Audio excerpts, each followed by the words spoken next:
क्या आप जानते हैं एआई कैसे सीखता है? हम इसे बहुत सारे उदाहरण दिखाते हैं, गलती होने पर हम उसे सुधारते हैं। और अब देखो, ये कितना स्मार्ट है। नमस्कार साथियों। आज हमारे बीच में डॉक्टर संजय उप्रेती हैं। आप आईबीएम में सीनियर साइंटिस्ट हैं और कंप्यूटर के क्षेत्र में आपका बहुत ज़्यादा काम है। आप बहुत ही प्रतिष्ठित वैज्ञानिक हैं। इससे पहले भी हमने कृत्रिम बुद्धिमत्ता पर कुछ बातें की थी और आज हम कृत्रिम बुद्धिमत्ता पर ही कुछ बातें और करेंगे, लेकिन ये थोड़ी सी ज़्यादा साइंटिफिक बातें ये आज होंगी।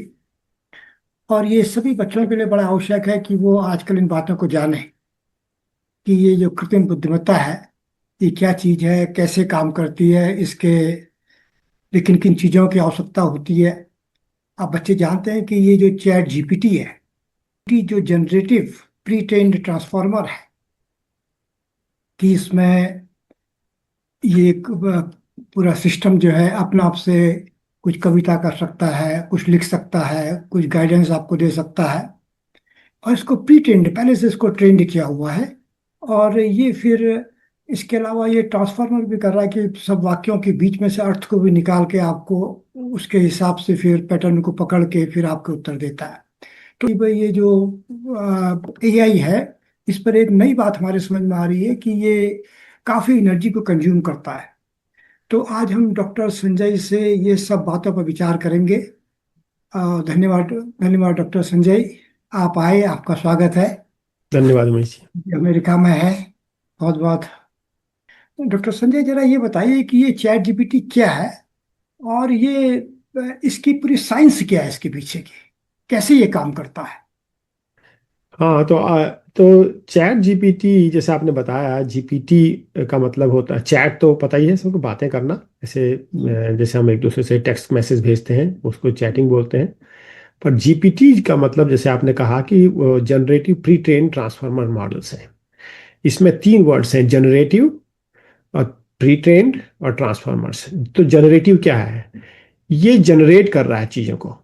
जो एआई है वो चीज़ों को जनरेट कर रहा है। अब एक समय पहले था जब आप कंप्यूटर से कुछ पूछते थे तो जो पहले से चीज़ें उसको पता रहती थी उसी को वो वापस बता देता था, जिसको हम कहते हैं रटना। आपने कोई जी। चीज़ रटी और वही चीज़ वापस उगल दी, और किसी ने कोई सवाल पूछा तो आपने वैसा का वैसे जवाब दे दिया। उसमें कोई समझदारी की यूज़ नहीं है, उसमें केवल मेमोरी की ज़रूरत है बस। उसमें कोई दिमाग लगाने की ज़रूरत नहीं है। आपने बस उसको रटा और वापस कर दिया। तो ये एक समय पहले वो हुआ करता था कंप्यूटर में। जैसे गूगल है, गूगल क्या कर रहा है, आपने गूगल से कुछ पूछा भाई ये चीज़ कहाँ है क्या है, तो जहाँ पर जहाँ कोई चीज़ है उसको पकड़ के आपके सामने रख दी, ये है जी बस, है ना, ये वो लिख कर आपको दे देगा ये है। उसमें कोई दिमाग लगाने की जरूरत नहीं है ज़्यादा।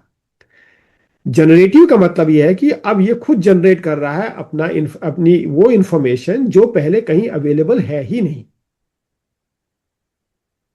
अब ये बड़ी बात है, जहां पर इंसान और एक पत्थर के बीच में क्या अंतर है या इंसान और किसी और चीज में क्या अंतर है, वो ये है कि हम लोग अपने दिमाग से कोई नई चीजें बना देते हैं या नई चीजें बोल लेते हैं या नई चीजें कर देते हैं जो पहले कभी नहीं हुई थी। ऐसे ही प्रोग्रेस होती है समाज में। तो ये काम जो है अब आज का एआई कर रहा है, जिसको हम कृत्रिम बुद्धिमत्ता कहते हैं, आर्टिफिशियल इंटेलिजेंस। तो वो मतलब वो कुछ इंफॉर्मेशन एक्स्ट्रा जनरेट कर रहा है जो पहले से नहीं है। वो तो जनरेटिव पार्ट हुआ। प्री ट्रेन्ड इसलिए कहते हैं क्योंकि इन एआई के काम करने से पहले इसको बहुत समय तक, महीनों तक जो है मॉडल्स के लिए ट्रेन किया जाता है। और उसका जो ट्रेनिंग का पार्ट है वो मैथमेटिकल पार्ट है। उसमें सब मैथमेटिकल मॉडल्स लगते हैं, उसमें खूब सारा इनको इनपुट दिया जाता है, अलग अलग टेक्स्ट दिए जाएंगे, अलग अलग पिक्चर दिखाई जाएंगी, अलग अलग वो जब कुछ मशीनें सब चीज़ें डिजिटल फॉर्म में उसको भेजा जाएगा। अब वो उसको उसके एल्गोरिदम्स के थ्रू जाता है, और उससे फिर वो उसमें एक तरह के कहना चाहिए उसको वेट्स एंड बायसेस बोलते हैं मैथमेटिकल लैंग्वेजेस में, कि वो किस तरह से उसको एडजस्ट कर रहा है अपनी अंडरस्टैंडिंग को एक मॉडल में। और एक बार वो सब ट्रेन हो गया तो वो ट्रेनिंग पार्ट होता है। उसमें बहुत एनर्जी लगती है, बहुत कंप्यूटेशन पावर लगती है, इतनी लगती है कि अरबों खरबों डॉलर के हिसाब से उसमें पैसा लगता है उनको ट्रेन करने में। पर एक बार जब वो ट्रेन हो गए, खासतौर से जो बड़े मॉडल्स जैसे जीपीटी के है या चैट जीपीटी तो एक है, आजकल एंथ्रोपिक का इतना बड़ा क्लॉड मॉडल है, वो और उससे ज़्यादा एडवांस है, और सब कंपनियों के अपने अपने हैं। तो ये सब पहले ट्रेन करते हैं। तो जो जो प्री ट्रेन हमने कहा वो ट्रेनिंग पार्ट है, और ट्रांसफॉर्मर जो है वो बेसिकली एक तरह का समझिए कि चीज़ों को ट्रांसफॉर्म कर रहा है, एक चीज़ से दूसरी चीज़ में कन्वर्ट कर रहा है। तो ये तीन चीज़ें जो है एआई में, ये सबसे ज़्यादा इंपॉर्टेंट है। तो हम चैट जीपीटी जब बोलते हैं, तो चैट जीपीटी काम कैसे करता है, या कोई भी एआई मॉडल है काम कैसे करता है।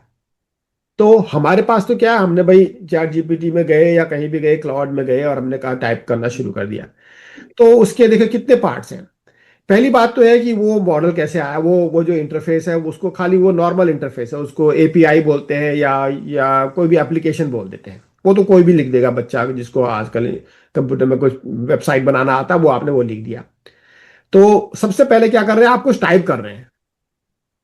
हाँ भाई, आपने पूछा कि एआई कैसे काम करता है, इंग्लिश में बोला कि हाउ डज एआई वर्क, आपने ये टाइप कर दिया। इसको बोलते हैं प्रॉम्प्ट।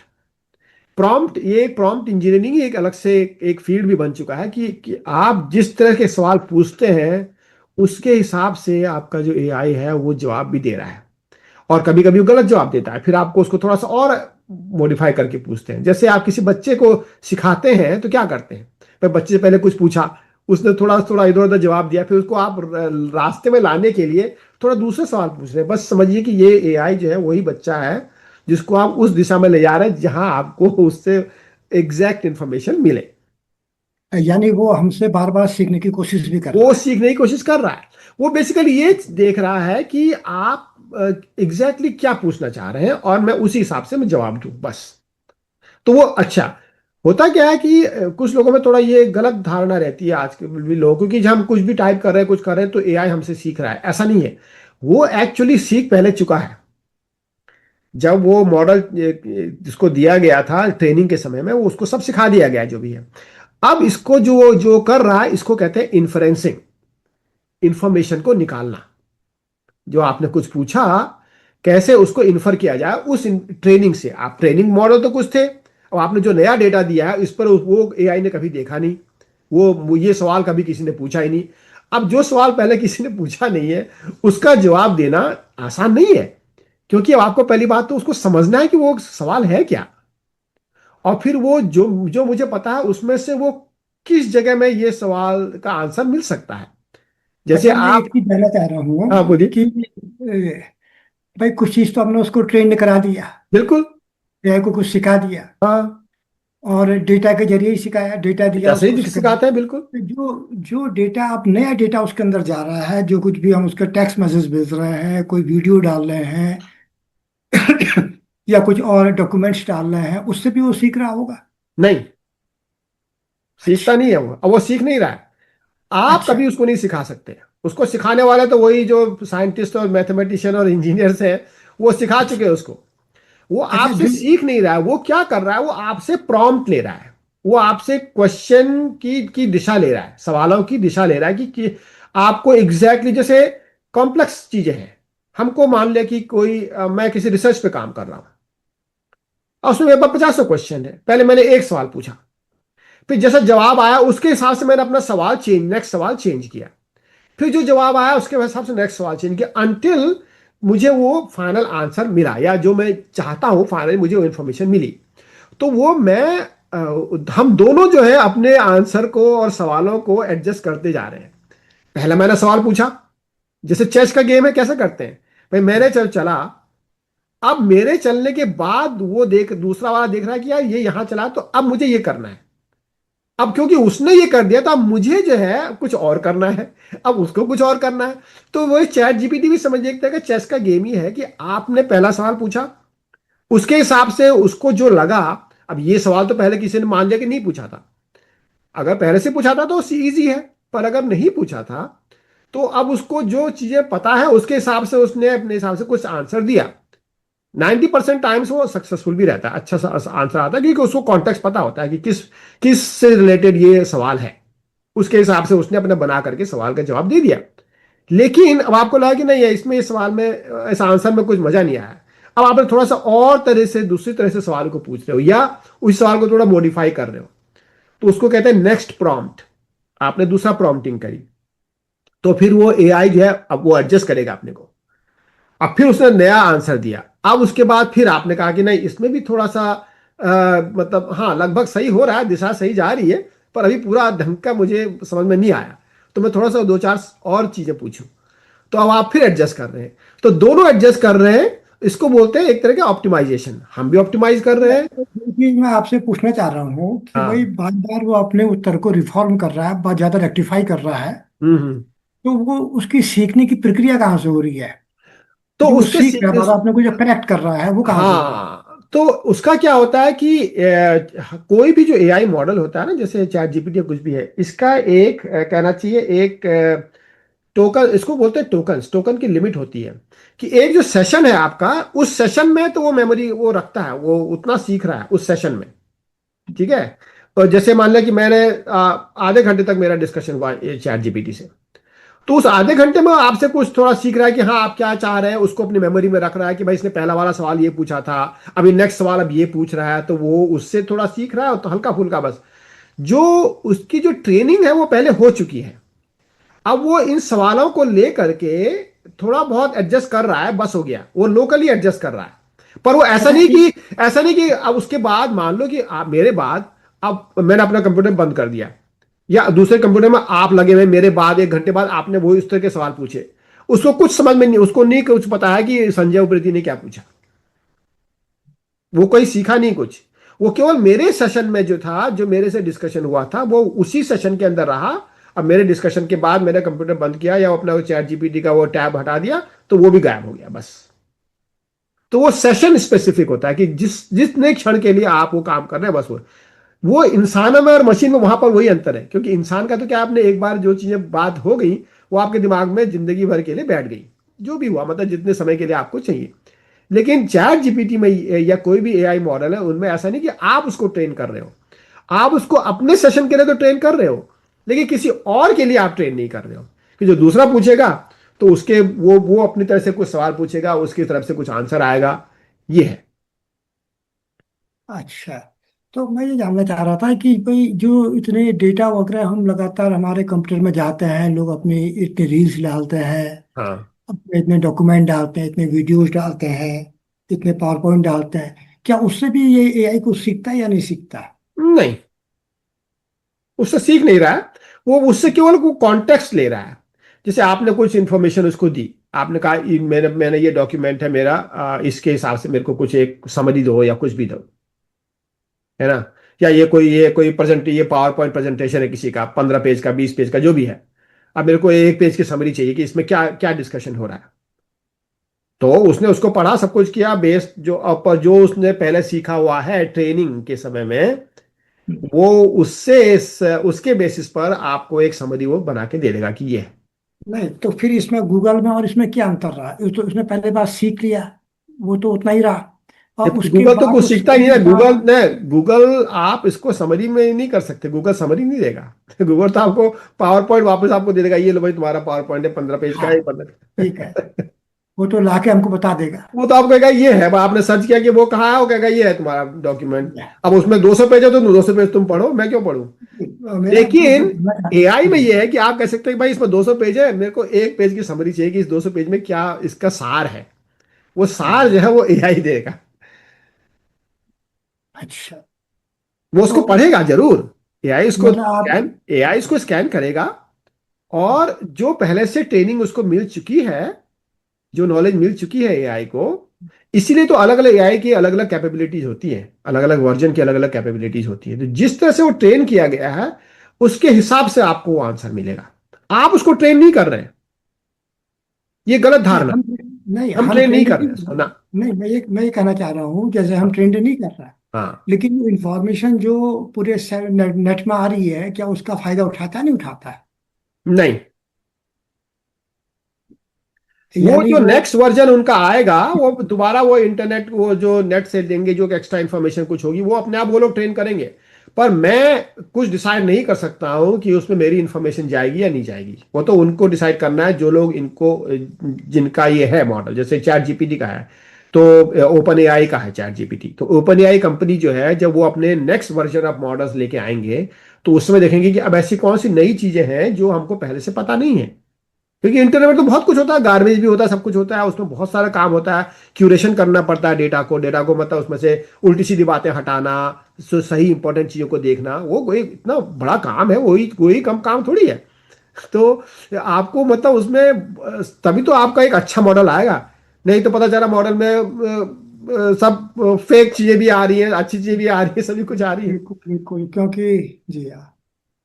अच्छा, यानी हम जिस टाइप से अपने एआई को ट्रेंड कर देंगे, जिस डेटा से ट्रेंड करेंगे, उसी हिसाब का एआई रेस्पॉन्स भी करेगा, ये हाँ, कहना तो चाहते हैं। एआई नहीं मतलब उसके बाद जो है वो आपको रिस्पॉन्स तो अच्छा कर लेता है, क्योंकि उसको पता है कि देखिए एआई में क्या है कि जब आप कोई चीज लिख रहे हैं ना, उसको बोलते हैं टोकन्स। एक सेंटेंस आपने दिया, उसमें टोकन्स होंगे। एक टोकन एक लेटर भी हो सकता है, एक वर्ड भी हो सकता है, और कुछ वर्ड मिल करके भी हो सकते हैं, या 1.5 वर्ड भी हो सकते हैं, 2.5 वर्ड भी हो सकते हैं, कुछ भी हो सकते हैं। ठीक है, तो उनको टोकन बोलते हैं। में एआई क्या करता है कि वो सीक्वेंस ऑफ वर्ड्स देखता है, उनकी आपस में रिलेशनशिप देखता है, उसके बेसिस पर एक मैथमेटिकल मॉडल बनता है। तो ये तो बहुत गूढ़ ज्ञान है कि ये सोचिए कि हमको जैसे मैं आपसे कुछ कह रहा हूं, तो आपको कैसे समझ में आ रहा है कि मैं क्या कह रहा हूं। अच्छा, मुझे एक बात बताइए। जैसे मेरा दिमाग फ्रेम्ड है, मैंने हम्म। कहीं से कुछ चीजें पढ़ी है, मेरे दिमाग में कोई चीज है, बिल्कुल। और जब आप मुझसे कुछ बातें करें तो मैं उसको भी रिसीव कर रहा हूँ, तो और इस हिसाब से मेरे दिमाग में चेंज भी हो रहा है, चेंजेस आ रहे हैं, बिल्कुल।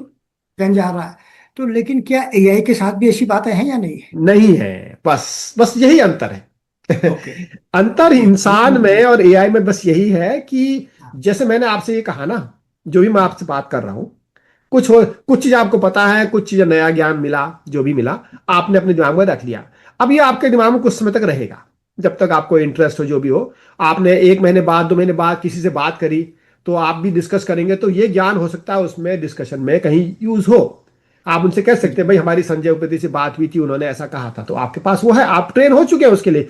आप हमें इंसान जो है या कोई भी जीव है, वो हर क्षण ट्रेन हो रहा है अपने वातावरण से, कि अपने किसी भी चीजों से, एनवायरनमेंट से, जो भी है, मतलब कि किससे बात हो रही है, किससे इंटरेक्शन हो रहा है, वायुमंडल से, जलवायु से, हर चीज से आप सीख रहे हैं कुछ ना कुछ, प्रकृति से।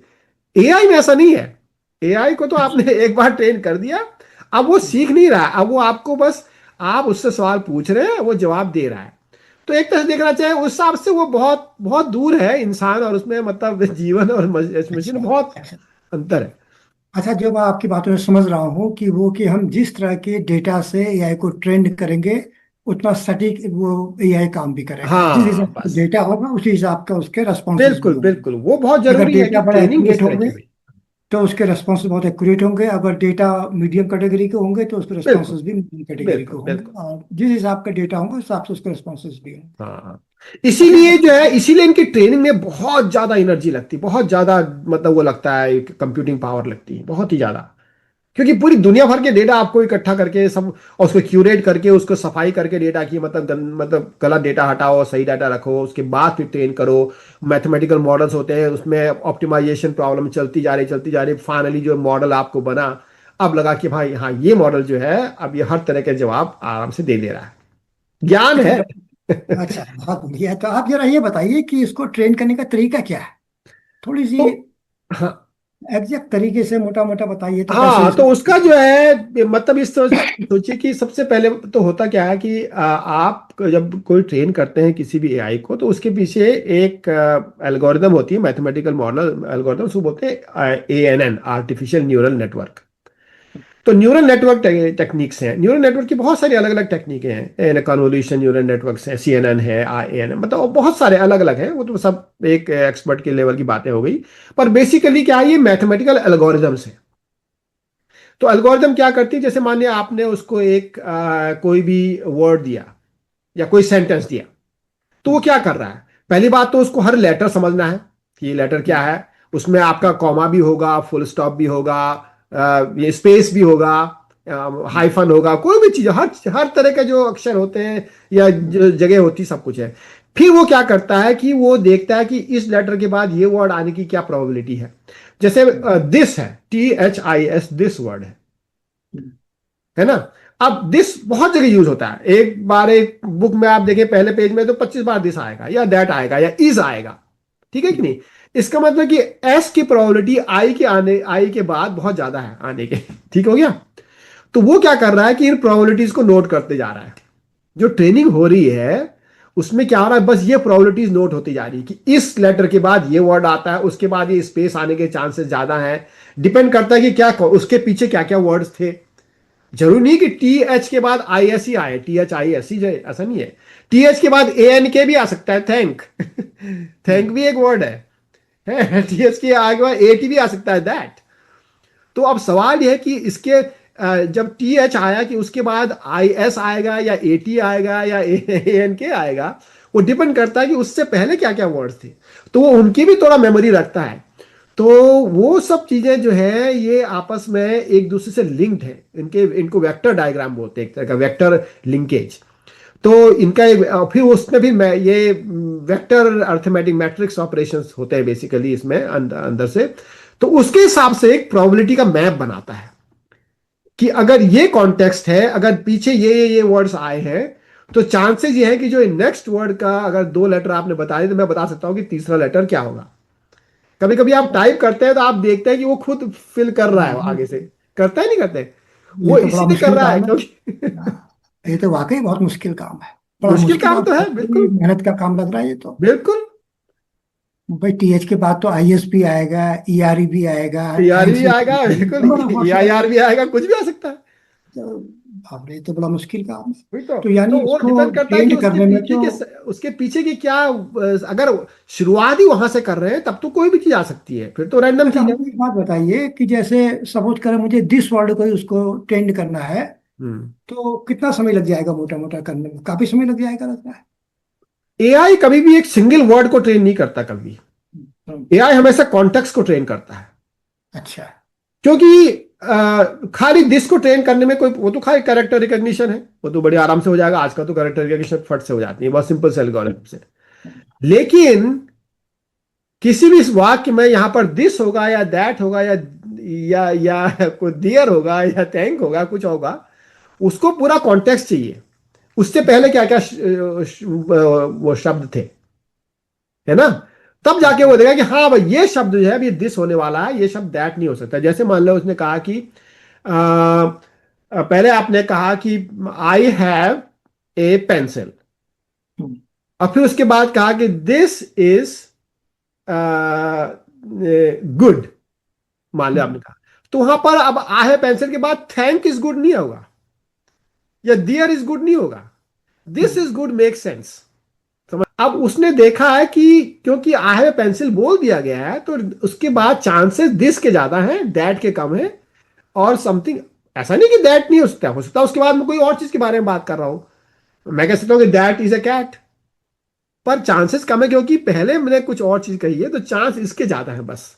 इसीलिए एआई कभी भी डिटर्मिनिस्टिक नहीं होता, एग्जैक्ट कभी नहीं होगा, पब्लिस्टिक हो गया। प्रोबेबिलिस्टिक होगा, क्वांटम फिजिक्स की तरह।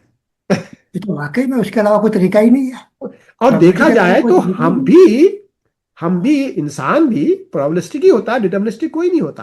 बिल्कुल आप एक प्रॉब्लम। चीज को, एक आपके पास बीमारी है, आप 5 डॉक्टरों को दिखाइए, वो 5 अलग अलग चीजें आपको बताएंगे।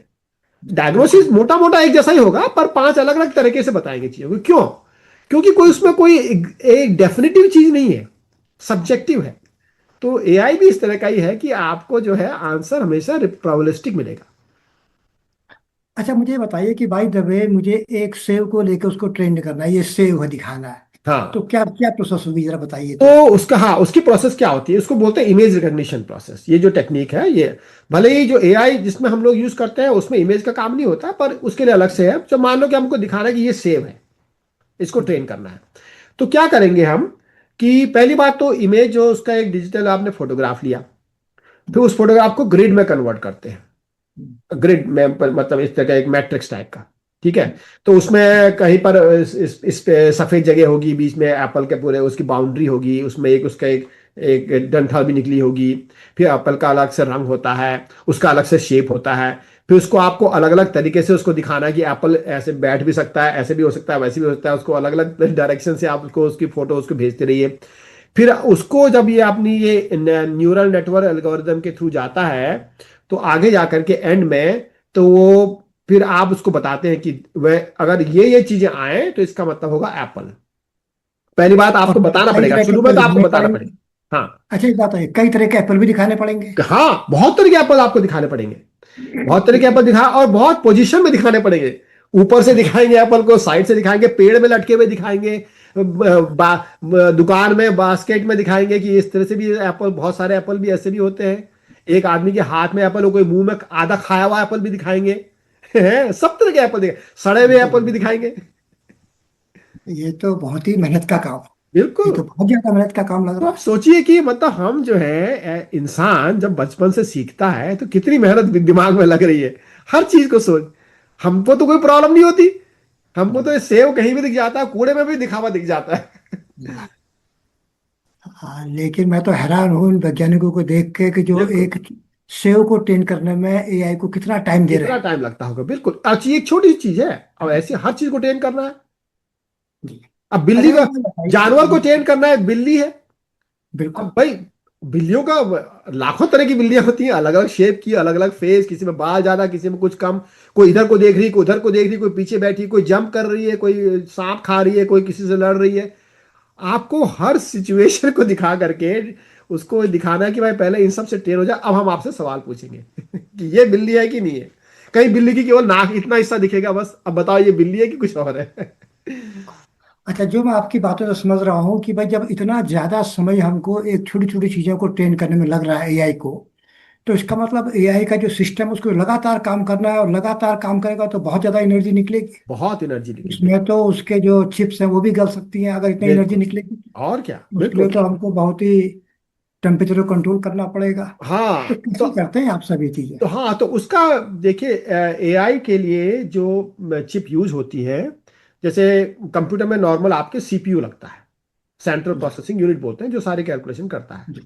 उसमें जो आपका ग्राफिक्स होता है, वीडियो गेम जो बच्चे खेलते हैं उसमें ग्राफिक्स कार्ड भी होता है एक, उसको बोलते हैं जी। जीपीयू, जी। Graphical processing unit. ठीक है।